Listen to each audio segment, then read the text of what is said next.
on record categorically that the government does not intend to sell ECG. The government does not intend to diversify ECG, and that what the plan is to introduce private sector participation in certain aspects of ECG's operations to improve. I'm sure that all of us on this table have had one concern or the other when it comes to ECG's operation, whether it comes to billing, whether it comes to collection, whether it comes to service delivery, whether it comes to applying for meters, pricing, whether it comes to generally, we've had several issues with ECG. And if you look at this government and where His Excellency the President and Honorable Dr. John Jinapor took the energy sector from, particularly power sector, the Achilles heel of our power sector has been ECG. When we came into government, ECG had liabilities of over 80 billion cedis.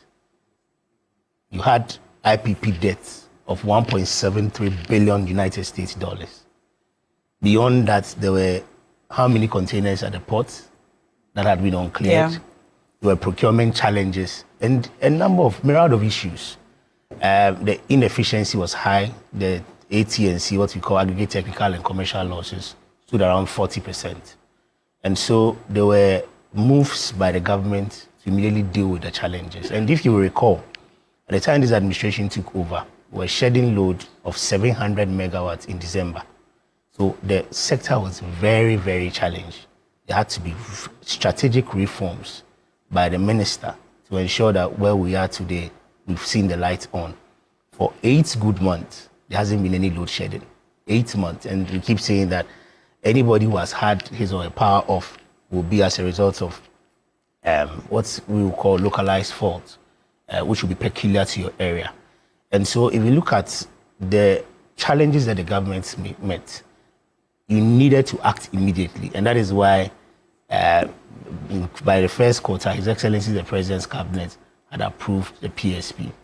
What the PSP will be, like I said earlier, is not a sale of ECG. What would it look like? What it will be is the introduction of multiple concessionaires to help handle ECG's challenges. So you look at the country, you look at the areas where ECG operates, and then you do what you call zonalization. Zonalization, you bring in the concessionaire, let's say for Tema. Tema will be handled by Honorable, this area will be handled by Austin. And then what you do is that you have your KPIs, generally you improve on billing and collection, and then service delivery. This, at the end of the day, will not be like what we saw under PDS, where ECG itself was handed over to a private entity.